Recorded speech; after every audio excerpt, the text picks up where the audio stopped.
Buenas tardes, Dios les bendiga, bienvenidos a Momentos de Victoria con su servidora, la pastora Olga María González. Qué gusto es que estemos esta tarde juntos, qué bueno que podemos buscar al Señor juntos, dándole gloria, dándole honra, dándole gracias. Damos gracias al Señor. Vamos a orar.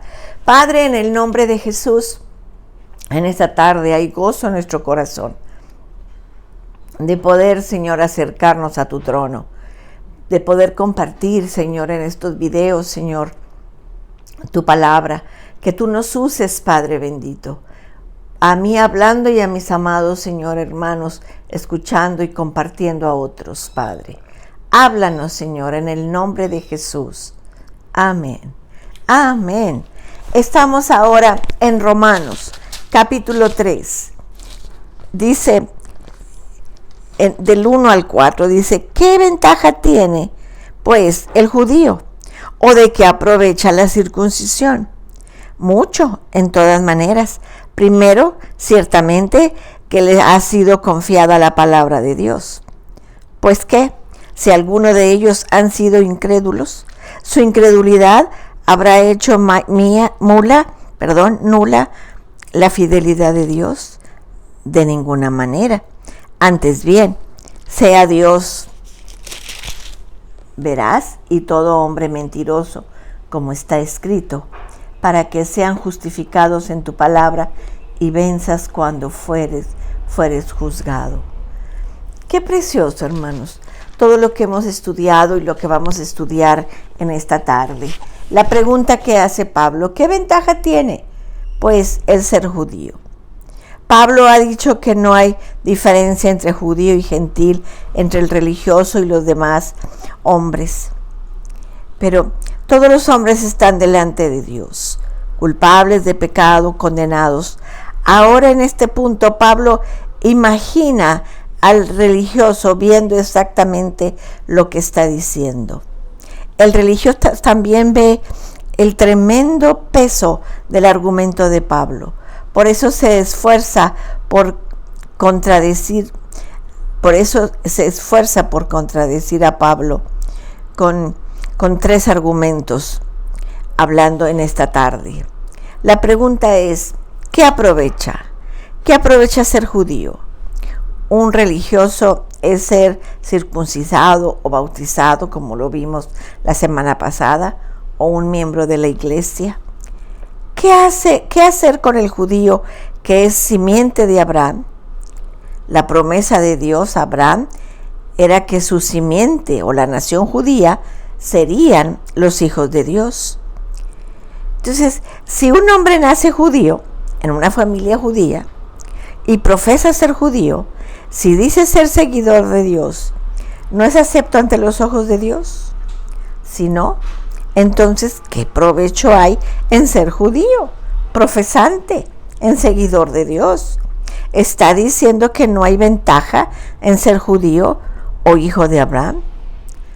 Saben que la aplicación de este pasaje tiene que ver con todo hombre. Si un hombre nace judío o cristiano, la nacionalidad correcta, si nace en una familia judía o una familia cristiana, la herencia correcta. Si un hombre reclama ser religioso judío o religioso cristiano y todavía no es aceptado ante los ojos de Dios, entonces ¿qué provecho hay de ser religioso? La respuesta de Pablo es sencilla. Las ventajas son muy grandes. El judío y el cristiano han sido altamente privilegiados, especialmente en que Dios les ha encomendado su palabra. Tienen el privilegio de poseer la palabra de Dios. ¿Cuánta gente nunca ha cogido una Biblia? ¿Cuánta gente nunca ha abierto una Biblia? ¿Cuánta gente no sabe lo que dice la Biblia? No sabe ni de qué. Y tú y yo tenemos el privilegio de tener la Biblia. El judío tiene el privilegio de tener sus leyes. Entonces, el leer, el oír, el ver, el obedecer, el vivir la palabra de Dios son privilegios. Es privilegio que ahorita estemos hablando de la palabra de Dios. Podríamos estar hablando de moda, podríamos estar hablando de artistas, podríamos estar hablando de noticias, pero estamos viendo y hablando y leyendo la palabra de Dios. Tenemos el privilegio de vivir en una sociedad que ha sido afectada por la palabra de Dios. Estos son privilegios enormes. Anoche en nuestra reunión de damas estábamos hablando de la bendición de que nuestros niños desde chiquitos estén recibiendo la palabra de Dios y que parece que no están poniendo atención, pero todo lo saben. Te explican, te dicen la historia que la maestra les enseñó. Es un privilegio, amados. Es un privilegio que nuestros hijos sean enseñados en la palabra. Entonces, tenemos ese privilegio de haber nacido en una nación judía como los judíos, o en una nación como la nuestra, que somos libres de poder profesar el cristianismo. Tenemos el privilegio de la palabra. Tenemos todas las ventajas para acercarnos a Dios. ¿Cuánta gente no sabe ni orar? ¿Cuánta gente nada más repite rezos, pero no sabe hablar con Dios? ¿No saben vivir por fe o vivir para Dios? Así que, en efecto, los hombres no podían tener privilegios mayor. Somos privilegiados, con privilegios tan grandes que no tenemos excusa de no agradar a Dios. Solamente tenemos que obedecer la palabra para ser aceptados por Dios. Entonces, es la pregunta. Dice Juan 5:24. De cierto os digo, que el que oye mi palabra y cree al que me envió, tiene vida eterna y no vendrá a condenación, mas ha pasado de muerte a vida. Ha pasado de muerte a vida.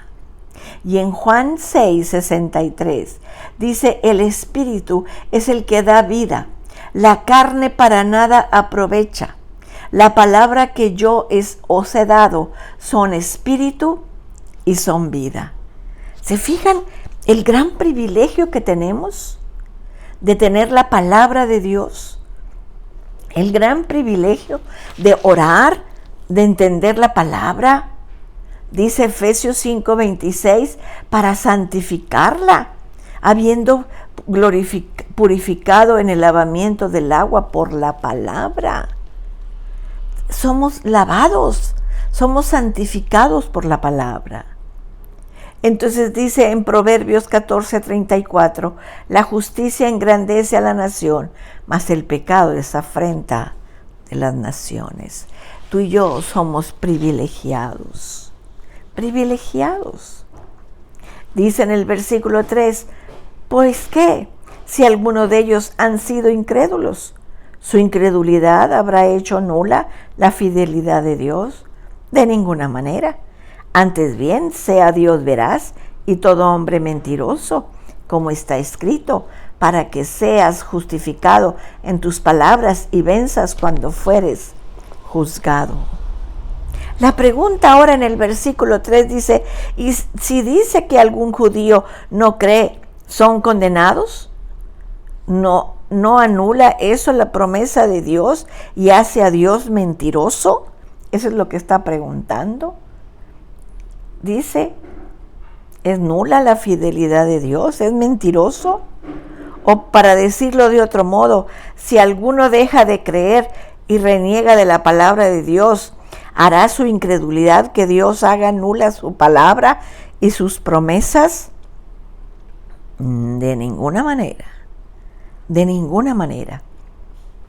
Dios prometió a los judíos un lugar especial y privilegios especiales a través de Abraham y su simiente. Si algún judío no cree en las promesas de Dios y Dios los condena, ¿No está quebrantando él la promesa dada a Abraham y a su simiente? ¿No está declarando nula su palabra y el pacto, constituyéndose él mismo en mentiroso? La palabra de Dios no puede ser basada en la religión del corazón y sobre el carácter moral solamente. Tiene que haber algo más, algo exterior, un rito como la circuncisión, el bautismo, la membresía en la iglesia, de que muestre que somos religiosos, judíos o cristianos. Si pasamos por un rito, Dios tiene que aceptarnos. Ha prometido aceptarnos. ¿No va a quebrantar su palabra? La aplicación de esta pregunta afecta a todos los religiosos. El religioso que piensa plantea la misma objeción, las mismas preguntas. Si dices que algunos religiosos no creen y serán condenados, ¿no anula esto la palabra de Dios y convierte a Dios en mentiroso? La palabra de Dios promete a las personas religiosas privilegios especiales y la esperanza de la vida eterna.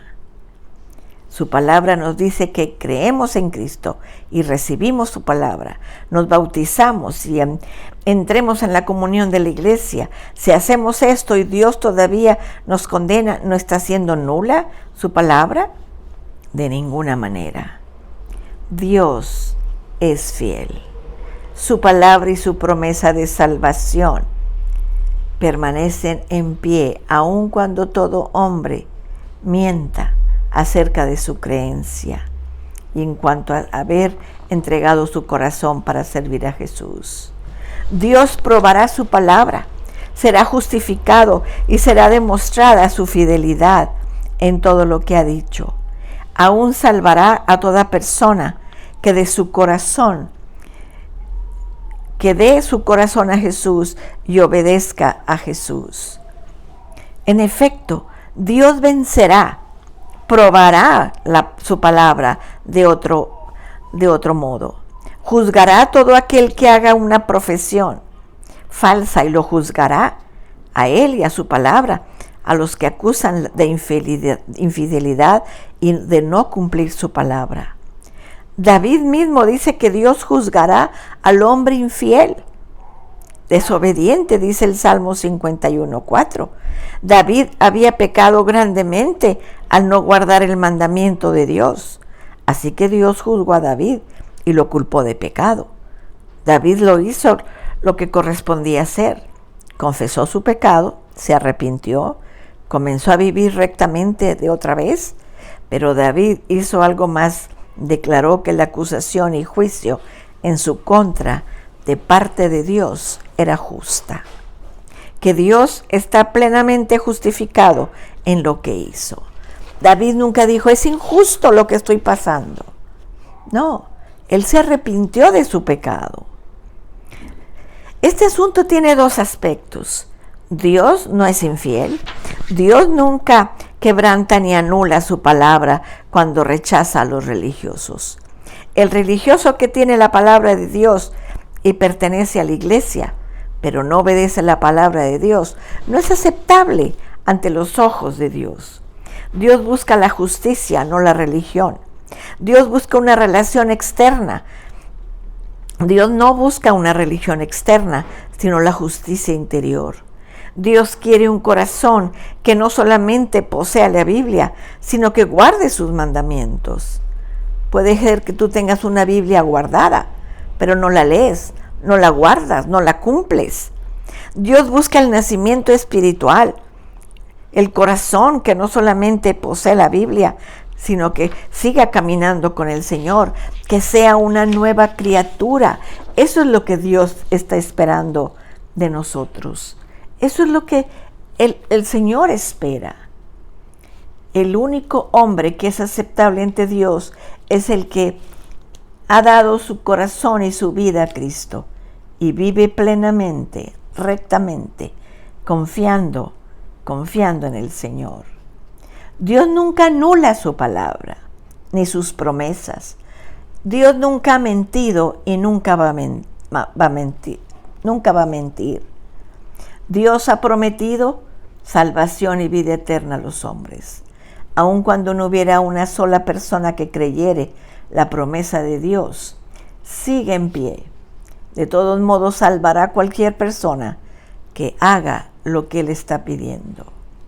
El problema está en hacer lo que Dios dice, en venir a Dios en la forma que Él dicta. Dios exige que los hombres den su corazón y su vida a su Hijo Jesucristo. Dios exige que los hombres vivan para Cristo. Pero esto es demasiado difícil para los hombres. Ellos quieren una salvación más fácil. Quieren hacer algo, obtener en cambio de algo. Entonces, ser libre de vivir a su antojo y dar alguna atención a Dios, en vez de vivir para Él.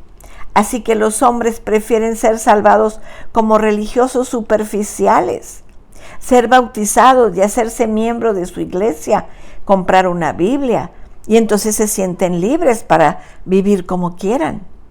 Pero esto no basta para Dios. Eso no es hacer todo lo que Dios dice, no es dar el corazón a Jesucristo, vivir para Él y por Él. La adoración, la obediencia, el servicio.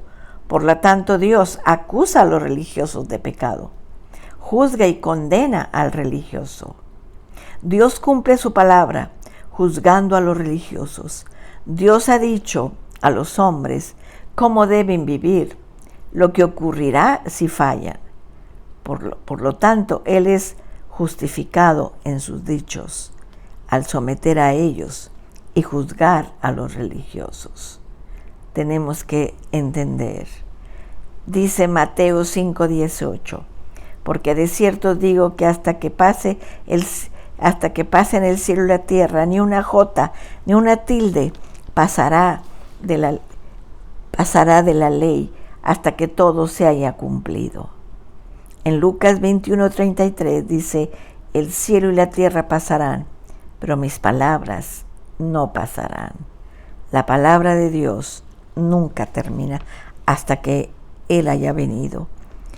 También estudiamos en Romanos 2:2, mas sabemos que el juicio de Dios contra los que practican tales cosas es según verdad. Dios es veraz y el hombre mentiroso.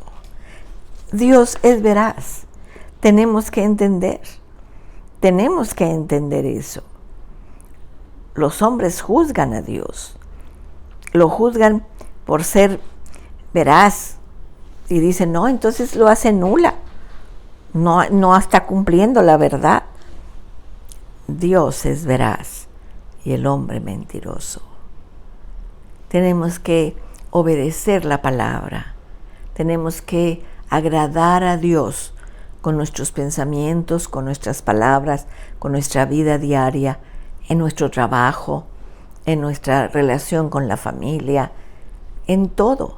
Tenemos que dar testimonio de que amamos a Dios.